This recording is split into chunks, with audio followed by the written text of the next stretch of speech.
Mesdames, Messieurs, bienvenue à Feu Rouge Feu Vert. Dans ce numéro de votre émission sur le transport et la sécurité routière, nous allons parler de contrôle technique des véhicules. Dans le principe, les spécialistes disent qu'il permet de réduire le nombre des accidents en vérifiant que les véhicules qui circulent sur nos routes sont en bon état. Comment les propriétaires s'organisent-ils pour que leur véhicule ait la visite technique ou aller pour effectuer une visite technique au Burkina Faso? Ne zappez surtout pas, nous répondrons à plusieurs de vos questions dans quelques instants. Vous êtes sur la RTB et vous suivez Feu Rouge Feu Vert. La visite technique en français facile, c'est quoi? C'est la vérification des différents organes de sécurité d'un véhicule sans démontage. Voici le saut qui permet à tout automobiliste d'être sûr du bon état de son véhicule. Certains choisissent d'aller eux-mêmes au centre de contrôle de véhicules automobiles CCVA, tandis que d'autres confient ces tâches à leurs garagistes. Je suis garagiste à Ouagadougou. En fait, on a détecté des problèmes quand le véhicule est rentré pour la visite technique. C'était au niveau du freinage. Dieu merci, j'ai pu régler le problème avant de revenir et ça marchait. J'ai obtenu le certificat. Le client nous amène sa voiture, on révise et on amène au CCVA pour lui. C'est comme ça. Les clients nous demandent d'amener leur véhicule au CCVA. Dans ce cas, nous contrôlons les phares, les autres feux, les pneus et même les essuie-glaces. Ça permet d'éviter les révisites.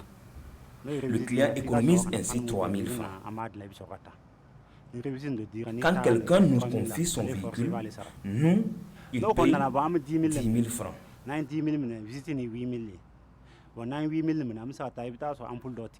Ça couvre les 8 000 francs de frais de visite technique et les 2 000 francs servent à changer éventuellement les ampoules. Il y a aussi notre main-d'œuvre dedans. Et chaque jour, les différentes stations du CCVA ne manquent pas de véhicules à contrôler. Le centre ici a été créé dans les années 86 et à l'époque, on avait une fréquentation journalière de près de 100 véhicules jour. Aujourd'hui, nous enregistrons 2 fois plus de 1000 opérations. Peu de temps d'ici la fin de l'année, si tout va bien, en principe, on devrait assister à l'ouverture de la station de Goncé, qui a pour vocation, pour les années à venir, à recevoir les différents poids lourds. Et ainsi, au niveau de Ouagadougou, on pourra peut-être très facilement s'occuper des petits véhicules. L'accueil au niveau des caisses. Aujourd'hui, nous sommes à 7. Quand vous regardez au niveau de l'entrée de la piste, nous sommes en train de vouloir élargir pour transformer ces 3 voies en 4 voies. Malgré cette augmentation de la capacité de contrôle du CCVA, les files d'attente sont souvent longues. Je suis fatigué. Je suis là depuis 6 heures. On perd du temps. Pour quelqu'un peut-être qui a autre chose à faire, moi je suis là depuis 8 heures. Vous voyez que j'ai pris presque pratiquement 2 heures. Donc sur ce point-là, s'il y a une amélioration qui puisse être faite par rapport à éviter que les gens passent assez de temps, ce serait intéressant. Aussi, pour pouvoir même payer, il faut peut-être prendre 10 minutes pour s'aligner pour payer. Ça, c'est pas intéressant. Si les guichets peuvent être revus pour qu'on puisse payer rapidement, et je pense bien que ça va plus arranger les CCVA et aussi les GIA qui y viennent. Il y a beaucoup de monde et le contrôle prend beaucoup de temps. Sinon, certaines fois, tu peux venir à 8 heures du matin et c'est à midi que ton véhicule va passer la visite.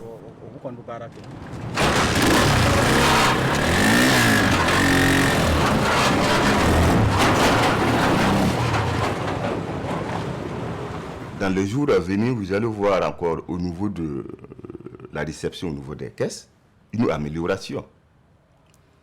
On va bientôt passer du nombre 7 que nous avons présentement à 8 et peut-être à 9, pour permettre aux clients qui viennent au niveau du centre de contrôle de véhicules automobiles de passer moins de temps et avoir encore envie de revenir pour les prochaines fois. Pour répondre aux attentes des plus pressés, la structure propose depuis quelques mois un service sur rendez-vous.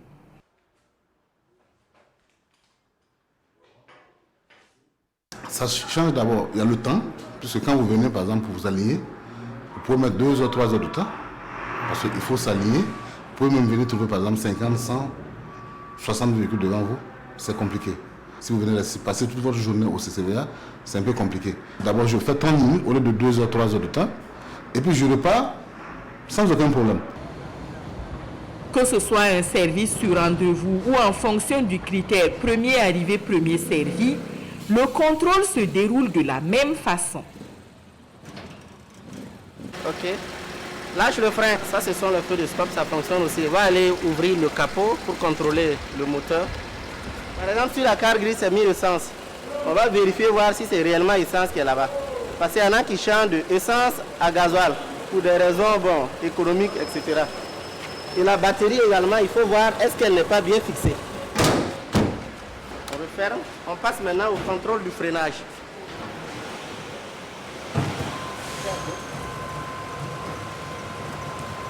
Voici les valeurs qui se présentent là-bas.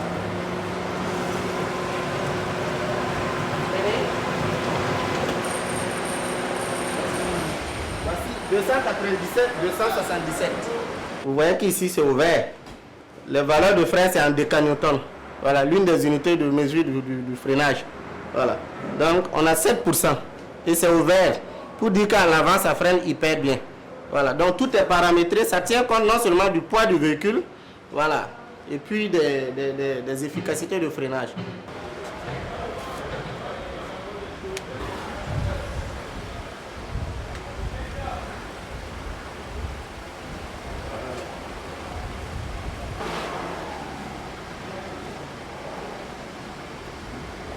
C'est un ripomètre, ça permet de savoir est-ce que les roues sont bien alignées.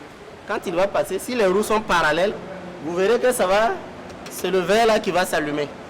Mais s'il arrive que les roues sont un peu écartées, tel que vous le voyez sur l'écran là, ça va signaler ici. Si c'est une ouverture également, vous verrez que c'est là qui va logiquement s'allumer. Pour le cas de la crémaillère, ça a été coché ici. Vous voyez qu'il y a un 1 qui a été entouré. Pour dire que c'est un défaut mineur, niveau 1. Si c'était un niveau 2, on entoure le 2 là, pour dire que c'est un défaut majeur. Et voilà.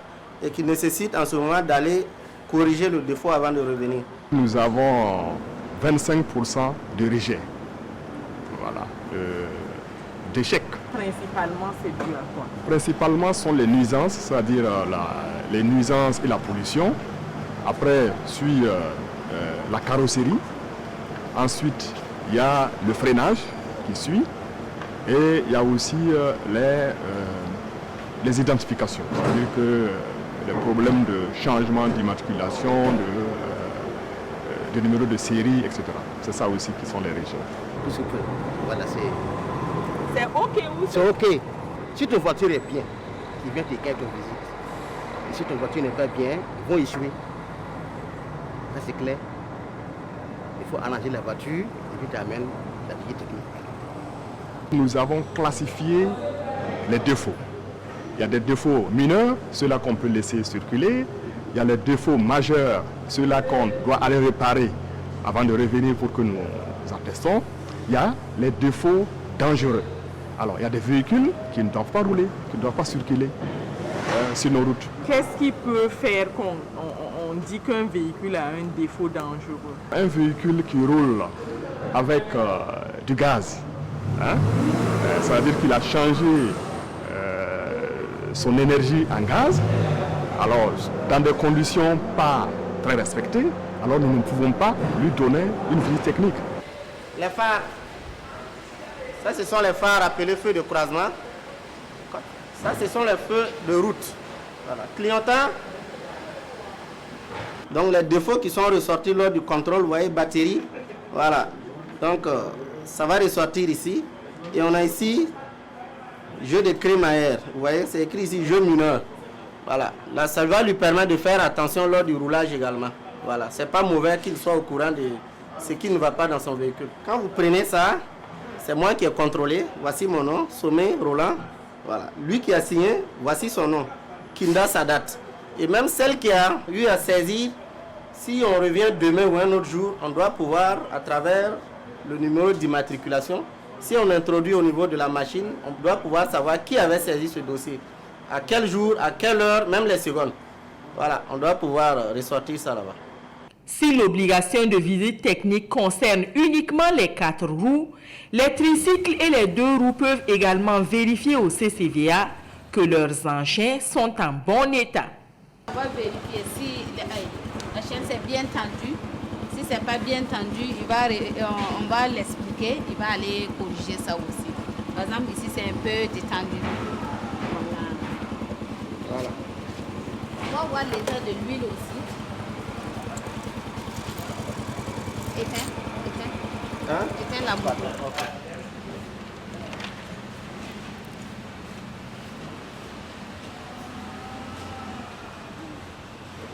C'est bon. Lui, il suit bien sa vidange. Les feux de stop ne fonctionnent pas. Et puis les feux rouges. En ce moment, on conseille aux clients d'aller corriger. Mais comme c'est en phase de sensibilisation, c'est juste conseil pour le conseiller pour la correction. Sebra la auto, pas ma sebra, ya soma. Sebra wili rame e ya na nkunsimene bona e accident rama la nkunsimene e yala pa. Wa atara nyone min tar e kenan to ya han chi wa to mane ya. Den ya a ko lo da ne yala yin. Voilà, comme bon rani wote bo mi ha mane be bo mi wata mane donc quoi. Ti son retaba. Quand on sillonne les routes du Burkina Faso, l'aspect extérieur de certains véhicules rencontrés ne laisse pas le spectateur indifférent. Et les questions sont nombreuses. Comment ces véhicules arrivent-ils à circuler? Vont-ils arriver à bon port?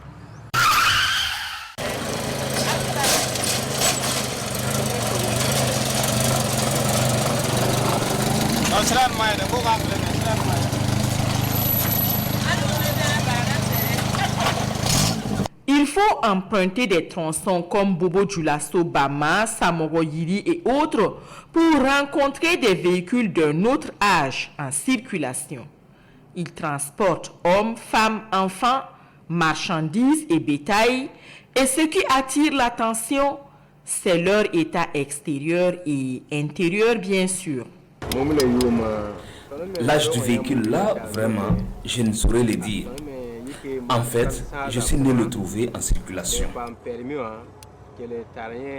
J'ai fait mon apprentissage dessus. J'ai eu mon permis et maintenant, c'est moi qui le conduis. Je suis aussi réparateur. En cas de panne, j'essaie de réparer ça et je continue dans ma route.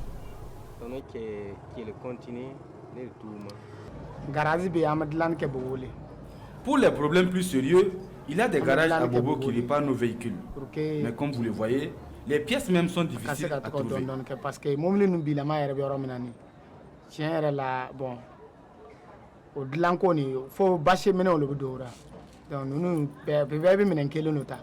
ne sont pas nombreux à venir au CC, à la station de contrôle. Beaucoup ne viennent pas au contrôle, raison pour laquelle ils sont délabrés. Sinon, s'ils venaient au contrôle technique, il va sentir qu'il y aura une amélioration de leur état technique. Malheureusement, comme ils ne fréquentent pas la station, ben, ils sont complètement délabrés. La vérité est bonne à dire. Nos véhicules n'ont pas de papiers en règle comme ça. Pour ce qui est du CCVA, les patrons envisagent une démarche pour aller les voir. Il faut qu'ils s'entendent d'abord, parce qu'en l'état, il sera difficile pour nous de réussir la visite.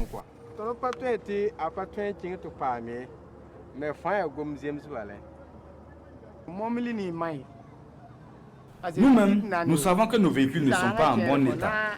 Si on va nous appliquer les mêmes règles qu'à tout le monde, on va échouer à la visite. Il faut de la compréhension parce que c'est notre outil de travail.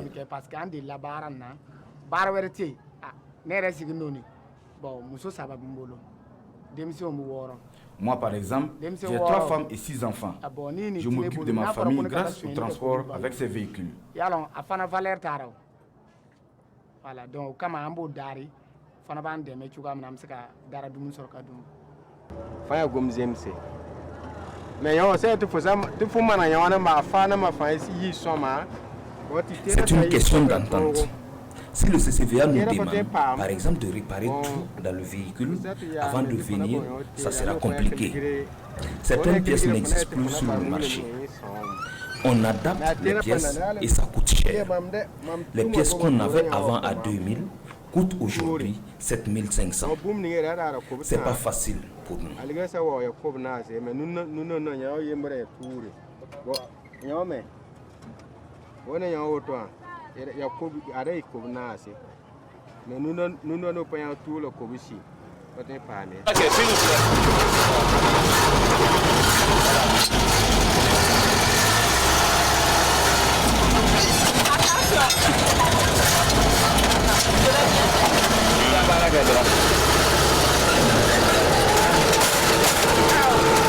La technique, c'est pour sauver des vies. Quand nous voyons des gens qui circulent avec de tels véhicules, nous savons que la sécurité routière est loin d'être atteinte, puisque c'est pour la sécurité routière.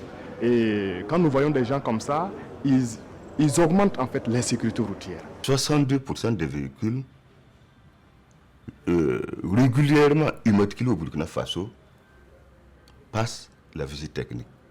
Donc ça veut dire que nous avons encore plus de 30% de véhicules qui ne passent pas dans nos centres. Moi, mon vœu, c'est que tout le monde prenne conscience de la nécessité de faire la visite technique et que tout le monde se décide enfin à passer dans nos centres. En faisant la visite technique, on économise beaucoup d'argent.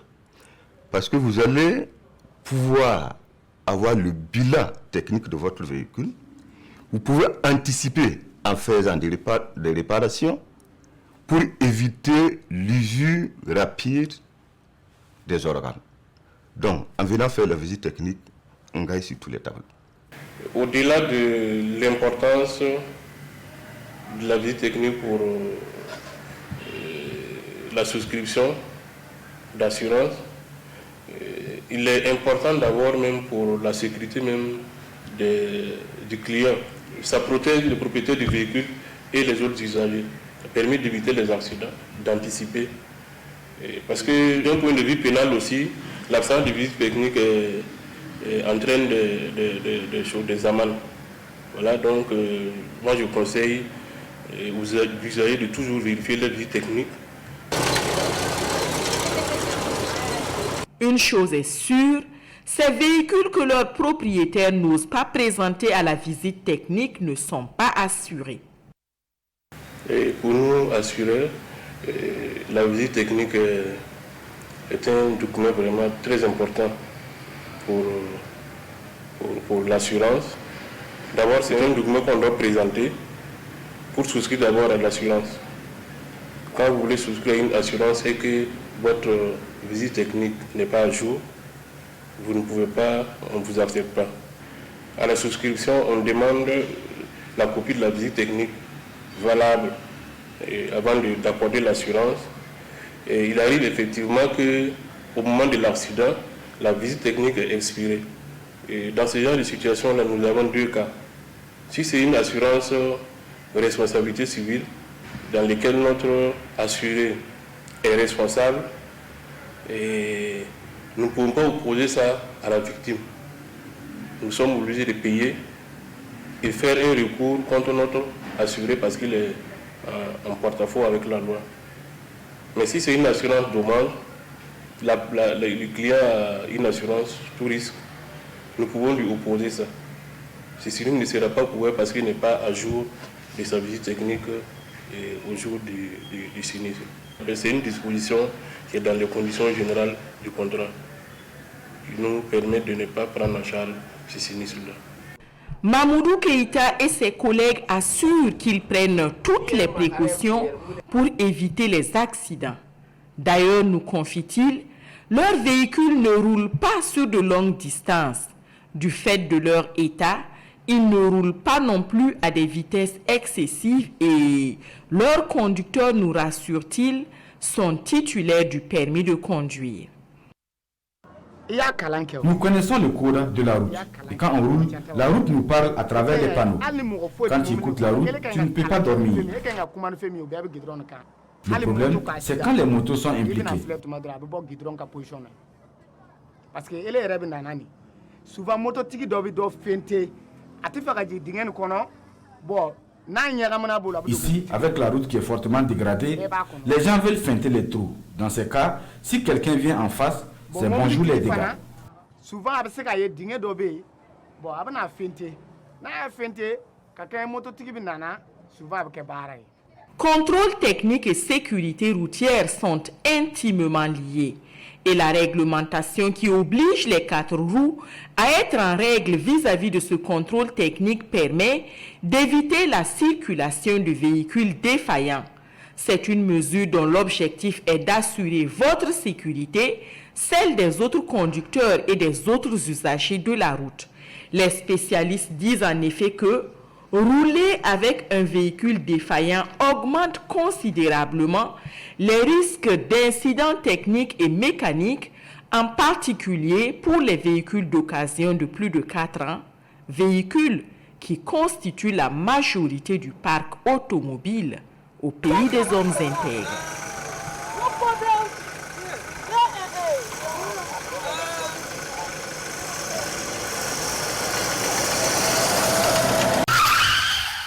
C'est tout pour ce numéro de Feu Rouge Feu Vert. S'il faut retenir quelque chose, c'est que la visite technique, c'est important pour la sécurité routière. D'abord parce que cela permet de détecter les véhicules défaillants, ensuite de rassurer les propriétaires des véhicules en bon état et enfin, cette visite technique-là donne les clés à ceux qui veulent entretenir leur véhicule pour bien le faire. Nous espérons que vous avez pu tirer profit de ces quelques instants passés en notre compagnie. Rendez-vous très prochainement, toujours sur la RTB pour parler sécurité routière. Mais en attendant, restez prudents.